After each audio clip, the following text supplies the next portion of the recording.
What is up, everybody? Thursday night, a day later this week. We took yesterday off. I had it's playoff time in Western New York basketball. I have a nephew playing some of his last hoops as a senior over at Iroquois, and then my cousin is a senior over at Williamsville North. He plays on Friday, so I decided, with Ryan's blessing, to kind of sneak this week's episode in between the two games. This is Shout, a Buffalo football podcast brought to you by Tops Friendly Markets, your neighborhood store with more. Whether you're celebrating at home or away this weekend, anything you got on the docket, hosting some friends or family or whatever, Tops has all your fan favorites ready to enjoy for football, entertaining, or any occasion. We're here on a special Thursday night, Ryan. We're going to talk about a couple different things. I put out even a Q&A mailbag request, and we got some questions that came over on Twitter. We'll get to those. If you have any right here on YouTube, Facebook, Twitter, wherever you're watching, post them and we will get to those too. This is your hour, your 45 minutes to an hour. We'll go about that time. If I'm looking a little bit fatigued, I just put down about 12 wings at Bar Bill about a half hour ago. So that, that post game chicken wing malaise has set in, but I'm feeling good. Glad to be here. See Mark in the comments, Ryan and Bob, welcome in over on YouTube. How are you, Ryan Talbot? Hey, I'm doing great over here. How did the game go yesterday? Oh, great. Iroquois put it on Grand Island. A little bit of a rebuilding year for Grand Island, a team that I remember covering them when I was at the Tonawanda News. Sheesh. Now like 9-10 years ago. They were always pretty competitive. It looks like it's just a bit of a rebuilding year. They had a lot of young kids. Iroquois got, really nice, senior guard tandem in Nick McGavero, my nephew, and then Trey Clates, who's one of the best point guards in Western New York. So fingers crossed, they make a little run to Buff State. We'll see how it goes. Very good. So we got some questions coming in here already. I want to, and Josh Allen on Facebook. Every time I see his handle, I'm always just like, I kind of give it an extra little look-see there. I'm like, what? Excuse me? Dropping a question here off the top. We will get to them in order over the course of the show. Thank you so much for making us a part of your week. I know you got a lot of options. I know it's the off season, but we do have some things to talk about, some housekeeping stuff, Ryan. And I think we got to start with Siran Neal, 16 unrestricted free agents for the Bills. The first one is back under contract. Siran Neal, depth cornerback, special teams gunner, special teams ace, signs a 3-year, what's reported to be a $10.9 million max contract. Now, listen, I think fans, first of all, see that number and they get a little bit scared off. This is a depth player on the defensive side of the ball, a priority special teamer. But when you're talking about setting the market, at a spot, and that's what kind of he did as a exclusively special teams player for the most part, upwards of $3+ million per season. That's a lot to commit to a player like that. But I think it's important to keep it in perspective. When you get the final numbers on this, the guarantee is probably not going to be even half of that. And you got to remember, there's going to be outs every year. And for what Siran Neal brings to the table, the versatility, the depth, being able to play on the boundary, being able to play on the interior, we haven't even seen him in a more expanded defensive role because it hasn't come to that yet. And he's so valuable on special teams. He's a versatile piece from that 2018 draft class that I think at that price point, I'm okay with it. What about you? Yeah, I was okay with it as well. And listen, you kind of nailed it. He is their specialist on special teams. He's great at what he does. You saw it in one of the Chiefs games this year. They put 3 players on him, knowing that he is such a difference maker on special teams. I was a little surprised that he came back as soon as he did. I thought he might test the market. I know that getting opportunities on defense, from what I had heard, was important to him, but maybe he heard everything that he needed to from Sean McDermott or Leslie Frazier, Brandon Bean, whomever it may be. And I'm not sitting here saying that this is a guy that wants to play 30-some snaps on defense. I just think he wants more opportunities in game in certain packages. Get me out there. Let me be an asset to this team then more than just special teams. So if that opportunity comes along, that $3 million base or whatever it may end up being on a year-to-year basis, could end up being a steal if he plays a little bit bigger of a role on defense as well. Matt, you got to talk to him today a little bit. Tell us a little bit Mhm. about what he had to say today with the media. Yeah, he was pumped up. I saw Mark over on YouTube asking what this means for Taiwan Jones, and actually, you were putting together a story. We kind of joked about it, like, well, we've written 2 stories now about Siran Neal in 24 hours. Do we need a third? And I think you could have made an argument that we could have used the third. You had a lot to say today, and you had some thoughts on it. And Taiwan Jones was part of that because he's an unrestricted free agent as well. He is not getting any younger, Ryan. I think as we sit here right now, he is 33. He'll be 34 before the start of next season. Now, in the role that he plays, I don't think that you're as worried about, his ability to play what he does falling off a cliff. But, as he gets slower, his, where he specializes as a gunner, I think that you'll start to see that performance dip a little bit. I don't know if that's necessarily going to be next season, but maybe you just kind of turn the page at this point on Taiwan Jones. Yeah, I think that's a fair assessment, especially when you're paying Siran Neal what you're paying. You already have, and Tyler Matakevich is not the same type of role, but you're paying another guy in special teams a good, fair size of or chunk of money, however you want to put it. So, do you really want to have 3 guys like that? I think that might be a little bit too much. I think that at this day and age, at Taiwan Jones's age, having him on this roster and having one of some very valuable roster spots on a week-by-week basis dedicated to him too, might not be the best course of action for this team. Mm-hmm. Siran Neal, first question out of the gate today was about, took back an exactly a month, 31 days to back to Kansas City. We didn't get a chance to talk to Siran Neal after the AFC divisional round loss to the Chiefs. And as a prominent special teams player, the first question that he was asked was, what happened on that kickoff? Because if you go back and watch, the film, and there's been some cut-ups put out on social media, some screen grabs. I think Joe B did it a little bit in his all 22 breakdown. There were guys kind of looking around. I think Jones was one of them, maybe Neal as well, with their hands up like, all right, what just happened? Like almost to basically signal that the plan wasn't to kick the ball out of bounds. And, he was asked about that, and he was, did not budge on the fact that the Bills continued to kind of want to keep what happened in-house. I mean, he basically, I framed the question like, listen, I respect the fact that none of you guys really want to talk about this, but, there's a fan base, Bills Mafia, that's very curious as to what transpired there that allowed that kind of gaffe to happen in that kind of big moment. And he was like, listen, to be honest, be curious, stay curious, if you will, because we're not going to talk about it. As a matter of fact, he even went on to say that they don't even talk about it behind closed doors between players. Now, I don't know if that's necessarily true.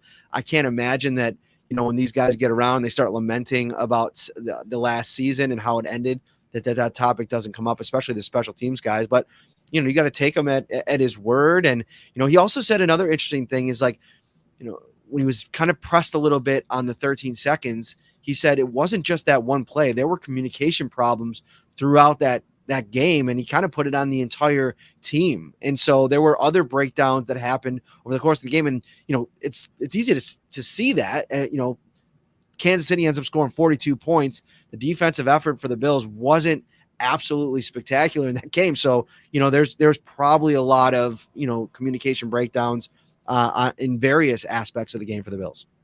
Yeah, listen, I think, though, that we can close the door on getting anything from this team on those last on the end of that Kansas City game. There's 3 things, Matt, that we can't talk about: Fight Club, Bruno, and those last 13 seconds. It's just not happening. And I'm sorry, we're not going to find out. Maybe Heath Farwell, maybe with his new gig, someone will ask him about Buffalo in this day, and we'll hear from him. But no one in Buffalo is going to be talking about this anytime soon. You've seen it on podcast appearances, postseason with the end of season with Sean McDermott and company. Now you're seeing it again here with Siran Neal. If they're not talking now, they're not going to talk in these next few months. Stay tuned next week, because my one goal in Indianapolis is going to be to try to track down Heath Farwell any way that I can, just to get one sentence at least on what happened there, his side of the story. Maybe it will be nothing. I actually was talking to somebody in the Jacksonville media, and he hasn't done any media availability yet. We have not heard from Heath Farwell. since I think it was midway through last season. And all my interactions with Heath Farwell dating back the last 3 seasons, they've been really outstanding. I really enjoyed covering him. I enjoyed my conversations with him. So, we'll see next week as, stories are shared a little bit more freely in Indianapolis if maybe something doesn't pop up. Don't miss 2 shows next week, 2 shout shows next week, Ryan. 2 special Combine week programming Tuesday and Thursday night. I think that's what we're shooting for right now. Yeah, I'm excited about it. That's always an exciting week. The testing that goes on there. There was a little bit of concern about 4 or 5 days ago what was going to happen with the whole bubble scenario. So I'm glad to see that's been dealt with. I always look forward to watching the combine, and I know it's just one small aspect to these prospects, but you put on a good enough show and your stock does rise to a certain extent there. I think that's what really put Dawson Knox on Buffalo's radar a few years ago. When you find those guys that can test off the charts, it kind of opens your eyes to players that you might want to grab on that second day of the draft. One of the things I asked Siran Neal about today was how much the coaching situation factored into his decision to stay. Jason Taylor asking about the combine. Yep, the combine starts Monday. I think the testing and everything starts either Tuesday or Wednesday. Brandon Beane and Sean McDermott will be available on Tuesday. So a lot of you'll get a lot of content next week coming out of Indy. But I asked him about that because, Heath Farwell has been the special teams coordinator for Siran Neal 3 of his 4 seasons. And so with the kind of uncertainty there in the moment, and then, obviously Matthew Smiley taking over, a lot of fans don't even realize this. Matthew Smiley's been here since 2017. He's been here longer than Siran Neal. He was here when he got here. And so basically the sense that I got from Siran Neal that was it had no factor in the decision. He's as comfortable with Smiley as he was with Farwell. As a matter of fact, he applauded both of those guys for the way that they handled their own positions and how through their example of, keeping each other up and holding each other accountable, it really kind of set the example for the team and the unit. He was really complimentary of Matthew Smiley. And I think this coaching staff, Sean McDermott, has full confidence in Smiley, and he obviously takes over as the special teams coordinator. The Bills announced a whole host of new positions. It's going to be a much different looking coaching staff this year, Ryan. Yeah, it is. And listen, I mean, going into the offseason, and this was more so about Brian Dable when they knew that the writing was on the wall there and he was leaving. Sean McDermott said that they felt confident they had guys in-house that could fill certain positions if they became available. And Matthew Smiley is one of those guys on special teams. He's, like you said, been here since 2017, knows Sean McDermott's expectations, knows exactly what to expect on a day-by-day basis. He's been, working in the building for so long. There's not going to be any kind of drop-off there in terms of expectations. He knows what to expect. He knows this unit already. That's a good first step for a new coordinator to come in, already know everyone that you have, know their strengths, know their weaknesses, know where you can improve. Just a little run through here. John Butler remains the Bills defensive backs coach, but he's been promoted. He's now the defensive passing game coordinator. And I think this is interesting, Ryan, from a few perspectives. Number one, when it was first announced, a lot of fans were a little bit confused. We're like, wait a second, passing game coordinator, is he taking over for Ken Dorsey, who was promoted to offensive coordinator? And is he going to split time between defensive backs and then coordinating the passing offense for the Bills? And so I did some due diligence and found out, no, it's the defensive passing game coordinator. And I think that's an interesting development, thinking about how the Bills season has ended in the last 2 years, how it ended, what team it ended against, and what their offense, particularly their passing offense, was able to do to the Bills.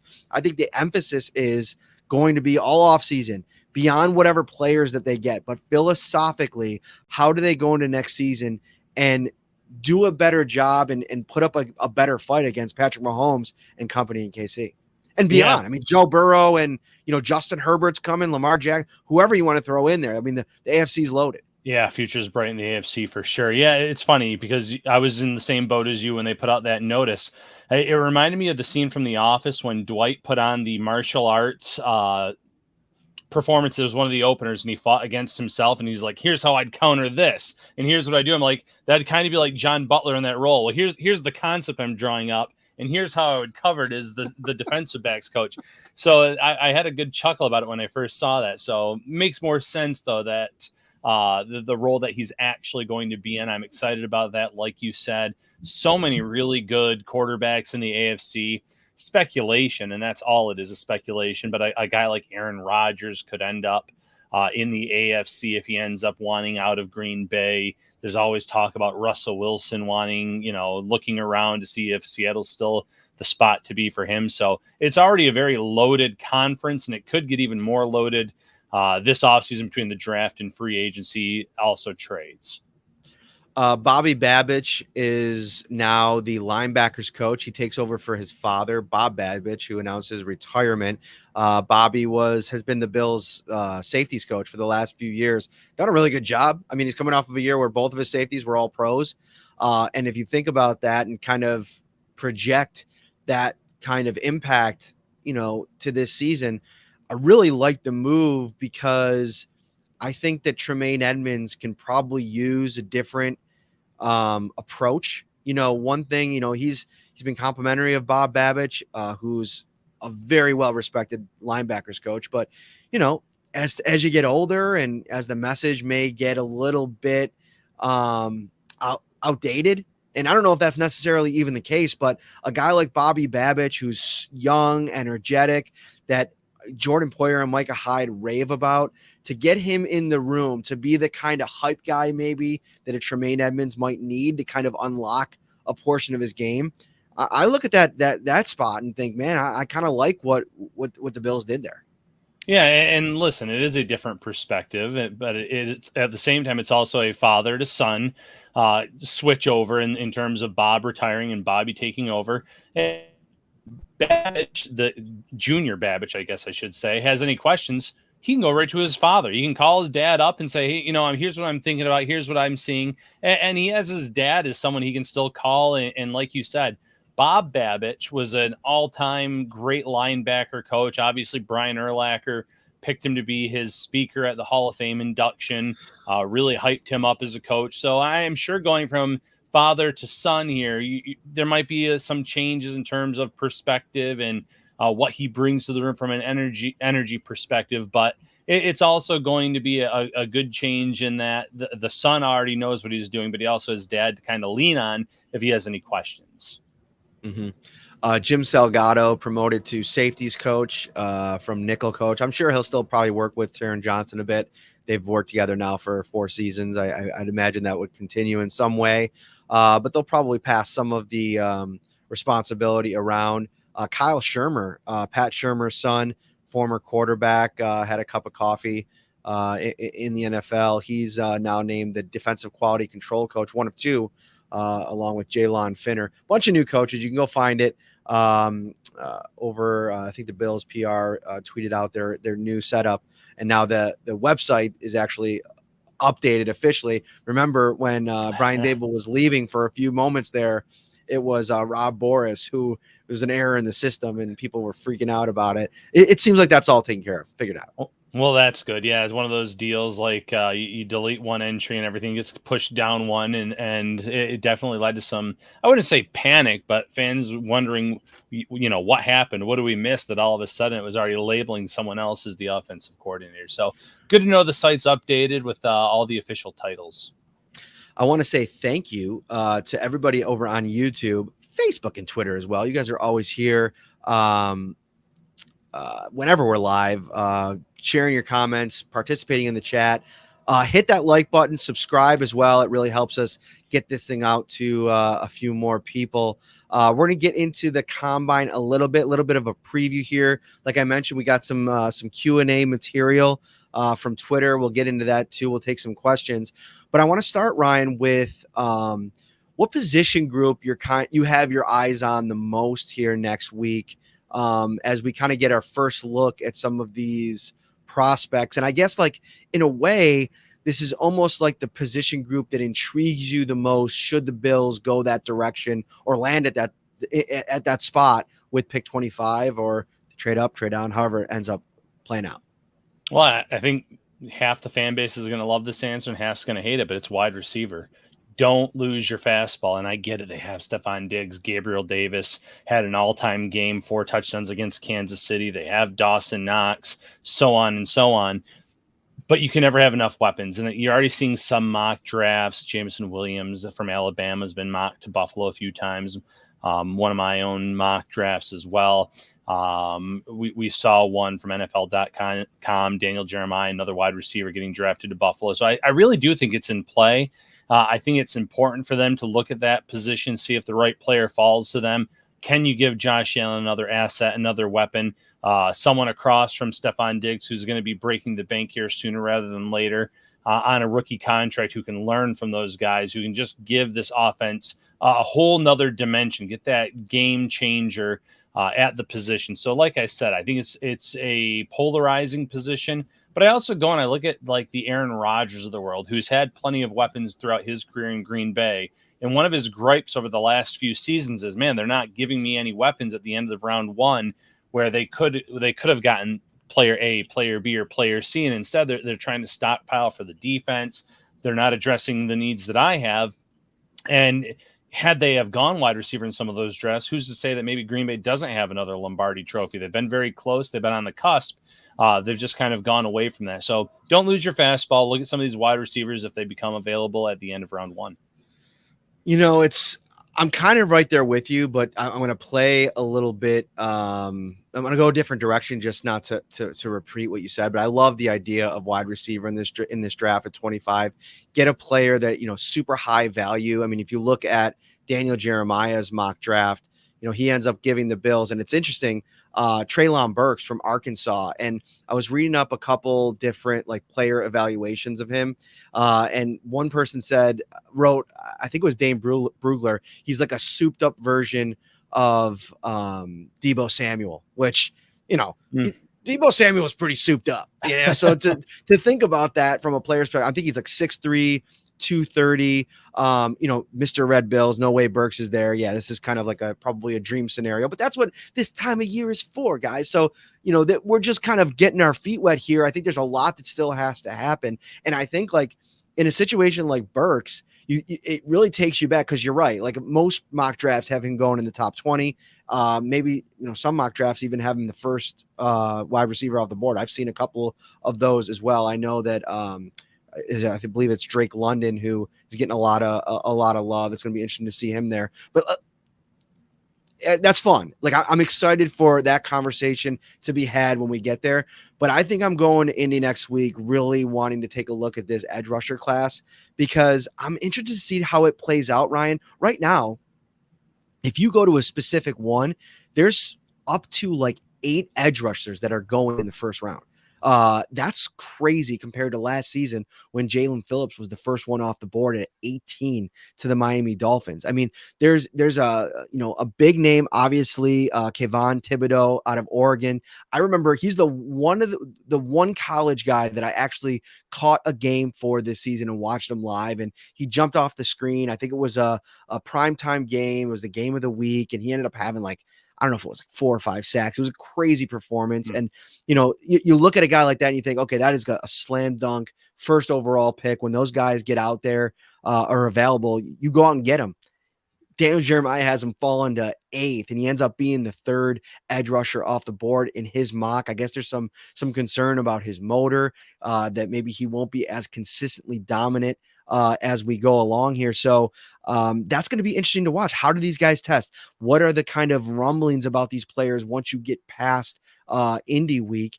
And, for a guy, for a couple guys that, maybe you have your eyes on for the Bills, anything can kind of happen to push them down. And I go back to what Brandon Beane said recently, where don't think for a second, even though we drafted defensive end first round, second round last year, we won't go back to that well this year if the value is there on the player. And there's a real potential for there to be value at that spot at 25.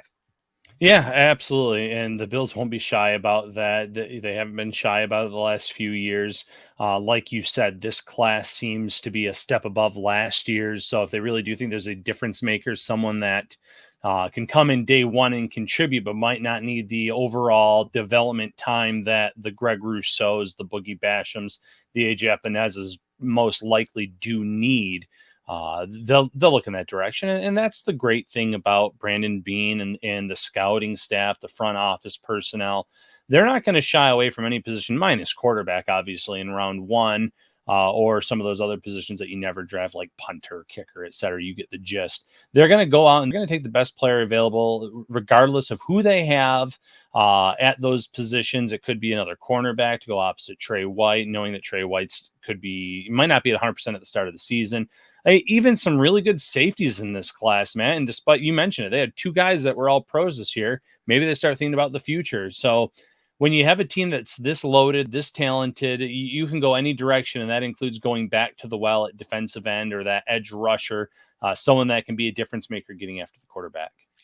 Charles G brings up that he hopes that Wyatt is there at 24, and I think that's super interesting. I mean, Devontae Wyatt out of Georgia, kind of two of those guys there that if they're there are going to be, I think, two guys that Bills fans are going to talk about. Jordan Davis, obviously the other guy. You watch them in the national championship game, getting better, getting more talented on the interior of that defensive line. It's one of the things I wrote about in my 8 big questions facing the Bills this offseason is like, do you go and invest in another defensive end, or do you kind of rely on the fact that, or believe in the fact that you can get Eric Washington in year 3, get him, get some of these young guys up to speed, maybe bring back a Jerry Hughes, maybe make a run at somebody in free agency, and then try to find maybe the best defensive tackle off the board, whether it be Wyatt or Davis. And obviously there's some opinions in here about who that will end up being. I believe it was PFF that had what in their latest mock draft, they had Wyatt going to the Bills at 25. And then I was looking at a Ringer mock draft before the show here just now, and that's another thing. We're starting to really just dive into a lot of these mock drafts, these top 100 boards, and to be honest with you, I'm still kind of getting acquainted with all these guys. And I noticed that they had Davis coming off the board at 17 to the Chargers. So there's like varying like opinions on these guys at this point. And that's the fun part about it. Like, where are things in February? And then fast forward 2 months, where are things going to be in April? I think we're going to probably be landing on a lot of different boards.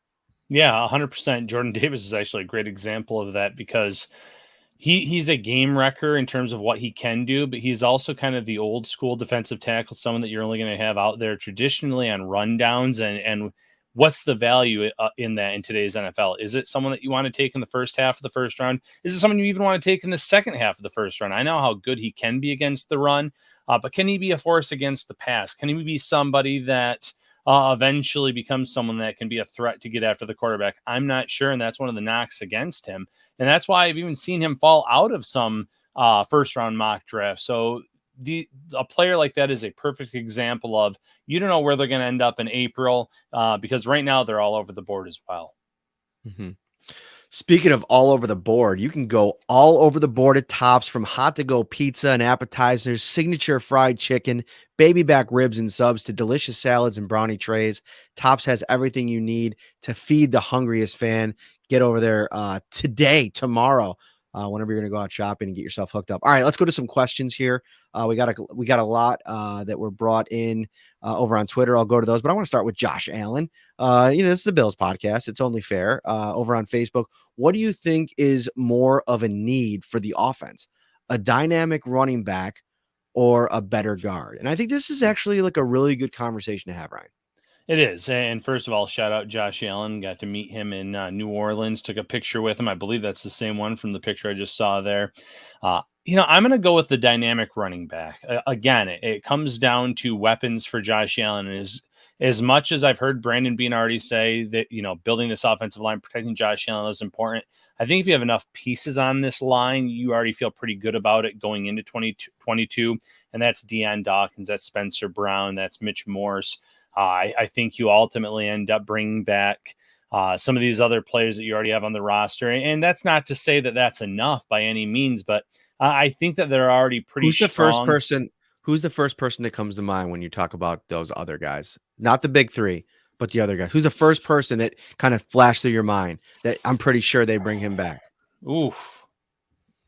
Boy, oh boy, oh boy. I'm going to Like go with what's the biggest Bates is going to be the one that, yeah.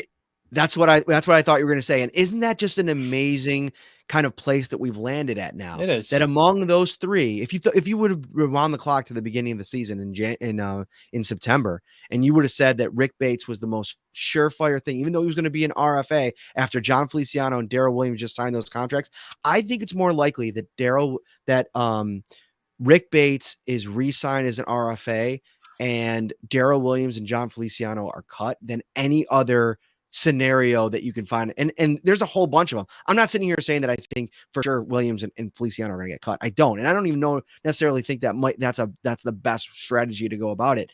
Whether it be like restructuring one of those, pushing some of the stuff down, maybe transferring like some base salary, if that's even something that makes sense for maybe Darrell Williams, reconfiguring that contract a little bit. But that's where we're at now, that I feel like Rick Bates in a lot of ways is almost like this really important piece. And it'll probably look a lot like they did with Ike Butker last year. I'm not saying that it's something that you even have to fear not getting done, but I think it's amazing that Rick Bates has all of a sudden become this very important kind of like linchpin to the Bills off-season plan on the interior of their offensive line. Yeah, 100%. And listen, the versatility is a part of that reason I picked Bates. The small sample size of how he looked when he started is obviously a big part of that. But then the financials are part of it. I think that when they signed Darrell Williams, it was to be, it was tackle money. It was right tackle money. And I'm not sure you can justify that salary with him as a guard. There's obviously some other players out there that they could bring in. They could bring in some players that the new line coach is familiar with during his career. Obviously, there's a few players that have been linked to the Bills since that point in time. And then Feliciano, the best ability is availability, and that's been an issue for him the last 2 years. So maybe that comes into play with him not returning as well, being let go, parting ways with him as much as he's a fan favorite in the locker room, a fan favorite of Josh Allen. So among those three, yes, Bates by far, I think I have the most confidence in him returning in 2022. So my problem with the running back idea is, who are you going to bring in at that spot? And I'm asking you this question, Ryan. Like, is there a player that you can bring in with the kind of dynamic skill set that you're talking about that unseats Devin Singletary as RB1? Is there a plan to that this offseason? I don't know if there's a specific plan to that. I just think maybe bringing in somebody, and this could be draft, this could be free agency, this could be trade, where you can bring someone in that can be a little bit, give that extra gear, so to speak, be that home run hitter for the team.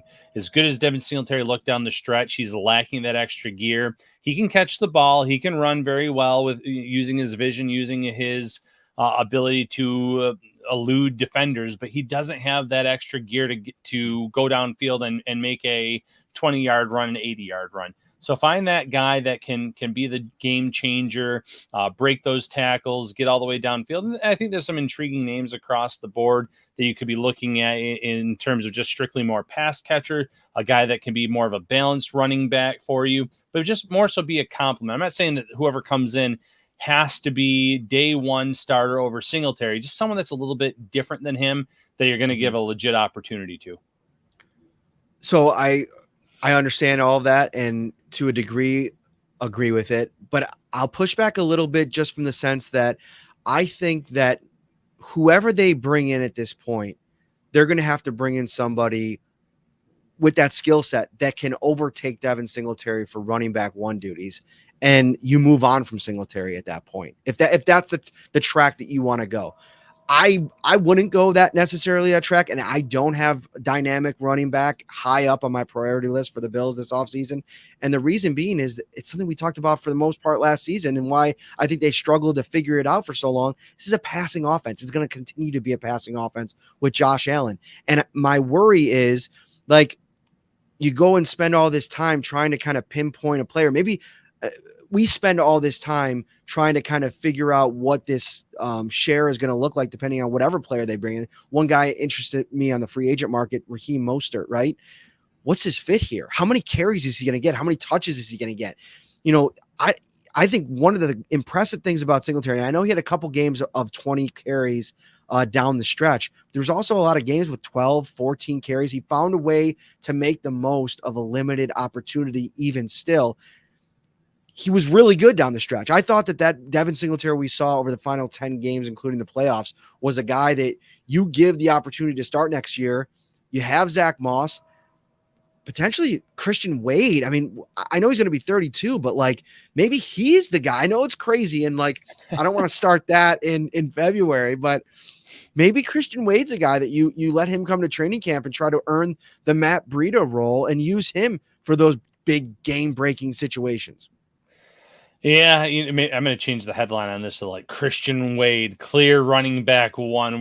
It's going to pop on YouTube and everywhere else because of all the Wade. Running back three, Ryan Talbot. Running back three. Listen, I like the Christian Wade's run. I saw a comment in here asking about him. It's been a matter of learning the game, injuries, etc. I believe it was a shoulder this year that kind of kept him out the entire season. So you never say never. He's going to get another opportunity, another crack at it. But there are some players out there. I saw someone in the comments mention Penny out of Seattle. When he's been healthy, he was really good this year. He really flashed, but again, availability has been an issue with him. So maybe you bring in a player like that. You watched a lot of Penny? I was actually a big fan of his coming out of college. And then I did lose track of him there for a little bit. But again, he didn't get to play a lot early in his career. Carson was outshining him in Seattle. Injuries were playing a role, but I did get to see him this year at the end of the year, and I thought he ran the ball pretty well, pretty effectively, looked dynamic. So maybe he's someone that you can get in here with an incentive. I'm not saying he's going to be like veteran cheap or anything like that, but you can get him in here maybe on an incentive-laden deal where if he can stay healthy and he can be that game changer, he could be someone that could factor in on this offense. I don't know does he have home run speed? He kind of reminded me a little bit of Singletary, the way that he wins. I have to look it up. It's been a while because I had him in a few mock drafts way back in the day. And I say that way back in the day like it was like 10 years ago, and it wasn't. It was a 4.47. So okay, so he does have some more speed than Singletary, who I think was like 4.6-ish maybe. Singletary 4.5. Yeah, somewhere. Yeah, he tested poorly at the combine. That's one of the reasons that he fell a little bit, and the Bills are like, we're comfortable with what we saw in film with him more than what he looked at the combine. So a little more speed. All right. So we have a bunch of questions on Facebook or on Twitter as well. Gregory Joubert, I think that's how you pronounce it. He's got a couple in here as well. Thoughts on the report from Mike Catalana? Shout out to Wham out in Rochester. Great update on the training camp, possibly returning to St. John Fisher. I'm excited, Ryan Talbot, at the thought of getting back out to Rochester. Hopefully we can get you out there for a few days as well, if that ends up being the case. Give me all of the cots inside those dorm rooms. I'll take it for Bills Mafia to get back up and close and personal with their team. Just the experience in Fisher I really miss it these last few years, and that'll be really cool if it ends up being back. Yeah, I'm excited about it from the Bills' perspective, the perspective of the Rochester Bills fans. I'm excited from my perspective of getting my yearly garbage plate. Maybe we can speed up the bar bill application and make sure they're open in time this summer if they end up opening up officially in Rochester. So, no, a lot to be excited about. I always enjoyed going there. I remember when I was very young, I went to Fredonia for, a day here and there as a kid. And then obviously covering the team, going to Rochester a few days out of the summer was always very nice. I always enjoyed it, the atmosphere. The activities they had for the kids, the autograph tent for kids. So they did a really good job with it there, and I would be excited. And obviously it wouldn't be exactly the same. There'll still be some restrictions, I'm sure. But Rochester Bills fans, it's been 2 years. I think that they at least deserve, a proper a few more years at least of just 2 weeks at a time in training camp. I know the Bills front office, Brandon Beane, and then head coach Sean McDermott like to get away a little bit too, despite having great facilities in Orchard Park. Gregory bringing multiple questions here with Siran Neal resigned, most likely for the gunner on the other side to be either on this roster right now, not on the roster right now, or best available in re-signing Taiwan Jones. I don't think Jones ends up being back. And honestly, my prediction, I don't know. I can't remember who it was, but I think it was Damar Hamlin. He could be in play there. He's got like low key speed and he's really aggressive on special teams. I think I remember seeing him doing some reps at at some point during the season, but at this point, my memory it isn't great these days. But no, I think they probably have somebody that they've been grooming behind those guys, just like they found Siran Neal. I'm sure that they have options within the building right now if they need it. Yeah, they have options within, but I wouldn't be surprised if they brought someone from outside, whether it's someone that they sign on the cheap in free agency, or even someone that they end up drafting that they feel can handle that responsibility early on in their career, and then kind of take over a bigger role as the year or two goes on. So it's open. I just don't think Taiwan Jones is the answer personally at his age. The fact that they're already paying Siran Neal a good amount of money as well. We're not passing you over, Sir Nathan Thomas. We are bringing your question on right now, my friend. What are the chances that Harrison Phillips is back? Ryan Talbot, now that Siran Neal has been re-signed, my take it to the bank guarantee move. I don't know if it'll be next, but it's coming. Harrison Phillips resigns with the Bills. I cannot see any scenario where Harrison Phillips is not a Buffalo Bill next year. Yeah, I agree. I was going to say same percent as his jersey number. I really like the odds of it happening. This is a guy that's been Buffalo from day one. Every time he's actually had an injury, he stayed in Buffalo and rehabbed. You see all those videos of when they bring the rookies in, and Harrison Phillips is always in the building welcoming them. He's Buffalo through and through. He's someone that played extremely well down the stretch last year. Someone that loves this organization, and I think that he'd be all for coming back and running it back for a year, even if it's a short-term deal, 1-2 year deal. I think that he wants to be back in this building as well. All right, let's get over to Twitter. We got some stuff. Our good friend Mark with a couple questions, but we'll start with tacos. That's his name. It's just tacos. If Josh Allen was a Skittle, what flavor would he be? Mm-hmm. I did answer that on Twitter. I got to look. I literally did some Skittle research on this, Matt, because I didn't want to go with like the traditional flavors. Although I was a lime green guy before they changed it to green apple. Gross, just gross. Spine tingling tangerine, because he just kind of fans get the chills watching him. So I went with spine tingling tangerine. The only reason I asked that question is because I knew that you would have an answer for it. I'm not actually going to answer what flavor I think Josh Allen is as a Skittle, but I knew you'd have something that just knocked it out of the park. So thank you. You see the Bills trading away a running back this offseason? No, I don't think the value, one, I don't know if they have anyone worth trading away, and I don't think there's anyone worth trading for in terms of what the price tag would be. That's it. I know a lot of people joked around, we put the Christian McCaffrey story up over the weekend, and it was kind of really buzzing for a little while there. So much so that somebody texted me and they were listening to WGR, and somebody called in and said, I don't know what's been going on, but I heard the Bills there's a rumor out there the Bills are going to trade for Christian McCaffrey. Adam Schefter reported it, and blah, blah, blah, blah, blah. It's like, somebody texted me see what you did, Parrino. It's like, can we not just have an innocent, fun conversation? It's February. It's fun. Read the story. There's no reporting. It's just pontification and, bold predictions. Let's all come together and just help out that person who called into local radio just up in arms about this report. The thing is, in all of the Christian McCaffrey stuff, people kept adding in there just jam Zach Moss in there and trade him away. It's like, I don't know if Brandon Beane's in the business of trading away fixed cost contracts. That's something that he values. It's something that even having that guy in the building, whether or not you think that they're producing or, have a significant role in the offense, they're available in case of an injury. They're still developing the player. I don't think I haven't shut the door on the Zach Moss experience in Buffalo. So he just got to find his right opportunity. He's got to take advantage of it when it comes. And I think they're sitting in the same spot the Bills are with Moss. The other question there was biggest realistically obtainable player you see the Bills going after. I gave mine last week, Ryan. Do you have somebody different than Chandler Jones? Because I do think that they're going to sneaky be in on it. That I think they're going to be on him too, and it just goes back to the fact that they tried to trade for Von Miller back at the trade deadline. The fact that they tried to sign J.J. Watt last season around this time. they've been in on some veterans, some guys that they think could get after the quarterback, make a difference there. And I think that Chandler Jones just makes the most sense of those big name players that could come in. Obviously, I guess at a different position. And I did get some flack from some fans being like, oh, I don't know if he's a big name player, a big name receiver. Christian Kirk, I think, is in play, vacationing with Josh Allen. I'm sure at some point they talk a little bit of football. He's a pending free agent.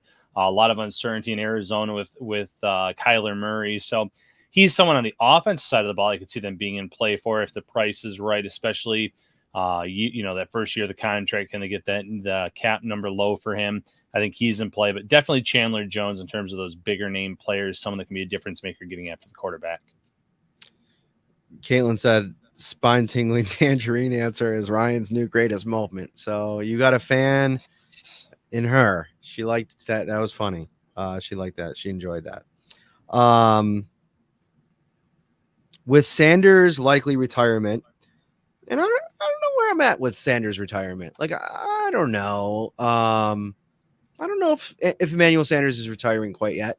I don't know if he's back in Buffalo, but I don't know if he's definitely like closed the door yet. We'll see. Would you trade for? Although he has been doing some analyst stuff, and I'll tell you, these guys, it's got to get real comfortable in those chairs really quick. So I wouldn't be I wouldn't be surprised. Would you trade for Brandon Cooks or draft? I wouldn't trade for Brandon Cooks. That contract is a little bit too high. I'd have to dive into it. You could probably do some things with it, but I'd go a different direction. Draft a wide receiver early. I believe we need 4 starting quality wide receivers, especially with the risk of injuries and COVID. I'm hoping COVID's not as big of a deal next year, Ryan, but I'm all in on the go either day 2, day 3 route with Gabe Davis a couple years ago. Find a late flyer on a guy, or go all in at 25 with a receiver like we talked about at the top of the show. Yeah, I think draft would be the best thing to do there. Like you said, if you're going to bring in someone, you don't want to bring someone in on a massive contract as good as Cooks can be. And like you said, there's things I'm sure you could do with that contract. So never say never. It's certainly a possibility, but they have mouths to feed here. They still have cap that they need to shed here in Buffalo before they can make a lot of moves or some moves in free agency. So I think a player at 25 or day 2, day 3 of the draft, where, like you said, cost control, that definitely will play a factor in their decision making as well. If there's and we're not in a place yet where I feel like we have a consensus on who the top 3 or 4 cornerbacks are in the draft. Maybe you are. If you watch college football, if you scour through the stuff, Derek Stingley out of LSU,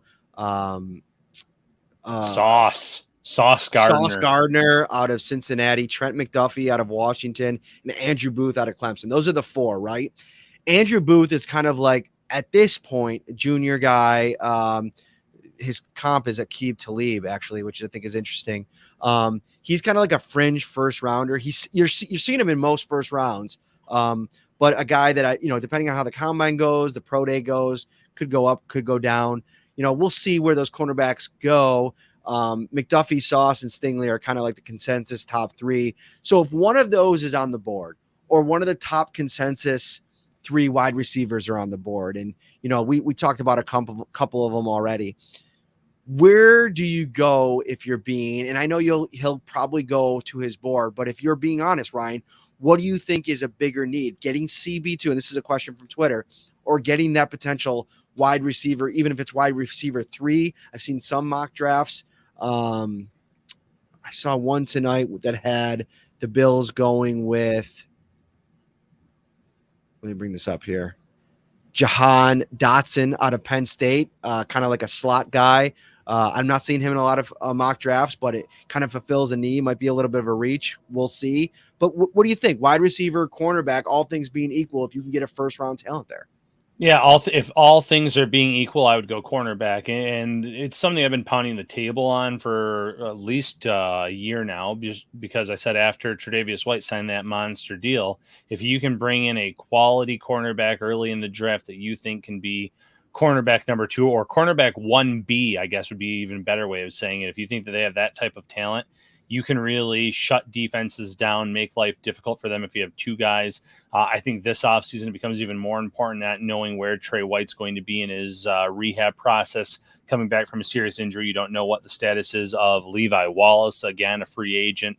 I think he's going to make a lot more this offseason than he's ever been in line to make as someone that's had a chance to hit the market last year. They obviously have confidence in developing guys that, they like Dane Jackson. They've worked with Cam Lewis. Obviously they developed Levi and Trey and the list, Taron Johnson, the list goes on and on. But if all things are equal between that wide receiver and cornerback, I think cornerback, at least this year, takes precedent when you consider in all those factors. Here's one from Mark Robbins. We answered kind of his first one already through the course of the show, but does the depth of the draft, more players declared than usual, mean there is more value in trading back or keeping 2020 picks?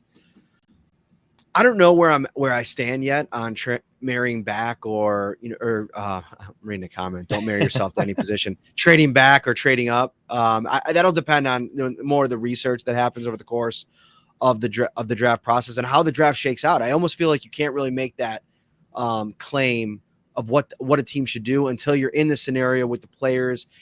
Do those three quarterbacks, do they all go before 25? Does that push a couple guys down? And maybe you want to move up a couple spots to get a guy that you really want.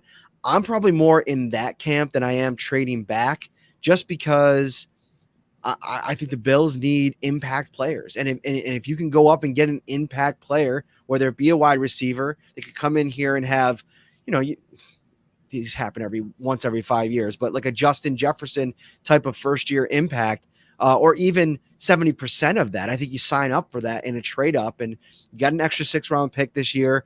I don't think that 8 draft picks are going to make this roster. We saw it last year. The Bills lost 3 drafted players they tried to stash from the practice squad. They're probably going to be in that similar situation next year. So go out and get the players that you really value, that you really like. I could see Brandon Beane being a little bit more aggressive on that front on draft day this year, just because, listen, they played it cool last year and they got players that I think that they were happy to come away with. They were high on Boogie Basham, and who knows, dude, Boogie Basham could have, we should do a whole show on Boogie Basham at some point, because I think that's a really interesting guy to talk about this offseason. He could put in the work this offseason, have a huge jump year 1 to year 2, and be the piece that nobody was even projecting. Like, I don't even see anybody really in my mentions or media-wise calling for a big breakout year 2 for Boogie Basham, but I'm not ruling that out, Ryan.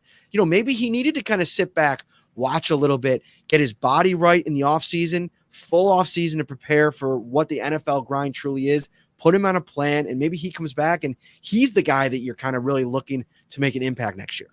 Yeah, he flashed definitely when he had his opportunities, and maybe he is someone that you're not expecting. But, the question itself, you nailed it.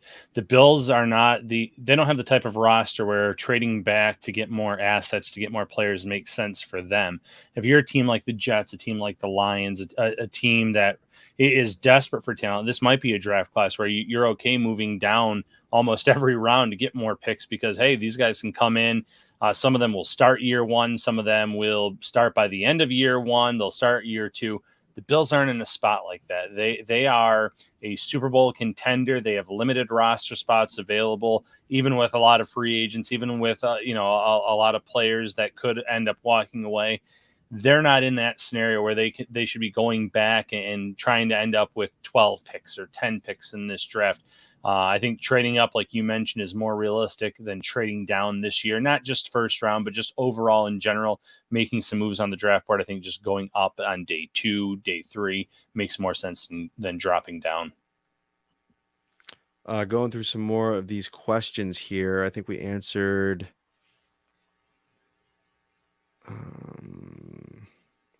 through Brandon Beane's first 4 drafts. Buffalo has focused primarily on defense with their first selection: Edmonds, Oliver, Epinesa, Rousseau. The only offensive player being Allen.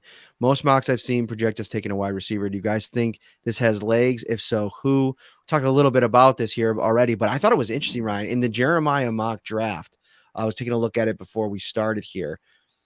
Not only did he have the Bills taking Burks, it was the headline of the Yeah. story. It's almost like the narrative is like, get the Bills more weapons for Josh Allen. Like that's like, I think what everybody is kind of hoping for. And while we're on this topic, we could talk about how Isaiah Hodgins plays into this. David making the question. I think I've seen another person talk about it in the chat here tonight. I was asked about him too. What's his role? I think he's going to come to camp next year, no matter what the Bills do, and have a chance to earn one. Yeah, 100% on Hodgins. In terms of the Bills, does it have legs? Yeah, 100% has legs on them possibly drafting a wide receiver. There's some talented guys that might get pushed down the board for whatever reason. You mentioned quarterbacks possibly going early. A lot of teams desperate for that.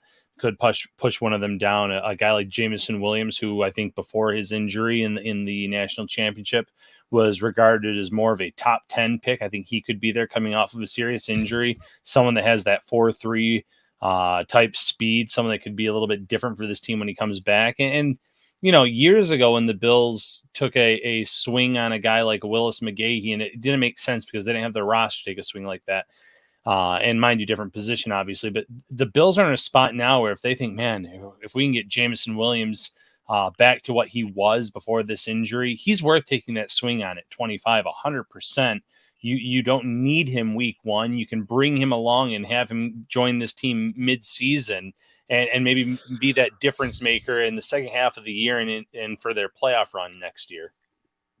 Another question was about if there were any players on the Saints that are worth trading for. And, you know, the only one that I think really pops off is, Cam Jordan. But you take a look at that contract and I don't think it's really tradable. Like, I mean, they have to take a lot of that. I mean, 2022 his cap hits 23 million. I think it's like 22 million. Then the following season, the dead cap is ginormous. I don't know how that changes in a draft or in a trade. But I'm looking at this roster, man. Some of these contracts are silly. I mean, Andres Pete, I remember he was like the, 21st guard the year he was up for free agency. His cap hit this year is $15.4 million. Ryan, how bad roster construction is that, knowing that there's probably at least 4 Bills offensive linemen better than Pete, and none of them even come close to that cap hit? The number one cap hit is Deion Dawkins, and that's because he's a franchise left tackle that just re-signed, and it's still less than that. That's crazy. That's craziness just looking at it. Yeah, they've kind of kicked the can for about a decade now in terms of these contracts and being, with the cap snares that they have. And listen, you can manipulate the cap there. I read an article about how they could create a lot of money this offseason, actually, but it was bad enough that Sean Payton pretty much says, well, I don't have a quarterback. We have some pretty terrible contracts on this roster. I'm just going to kind of say goodbye for now and let them kind of figure things out with Dennis Allen eventually getting that head coaching job. But that's how bad it is there. And you're right. There's some really, really bad contracts on the books in New Orleans. We're going to be wrapping up here shortly, but before we do, there's another question that came in, and I think my wife actually commented on it, so we need to hit it. And it says, Kyle says this one's for Ryan Talbot, but I will say I've watched all the seasons of Stranger Things. But how excited are you for Stranger Things season 4? Any hot takes about how they're splitting up the season with 2 separate release dates? No hot takes. I think it's just going to be like what you see on a lot of TV shows. That first half of the season's going to end on a cliffhanger of some sort. So then in a few months, when the second half comes out, you're just going to be desperate to watch. I have my Hawkins police pen here that I was given from a student recently because they know of my love of it. I'm just actually pumped up to be caught up on a show that's still on the air. I'm terrible about stuff like that, TV shows, movies. You want to know what movie I watched for the first time this past weekend, Matt? Hangover. Twister. What year did that come out? Helen Hunt was like... It's atrocious. That's one of the worst things I've ever heard from this man. And I've heard some deplorable things. I've heard some inexcusable things. Twister is a classic. I'm embarrassed for you. I just put you to bed. Lived up to the hype. I enjoyed it. However many years later. I've seen 20, 25.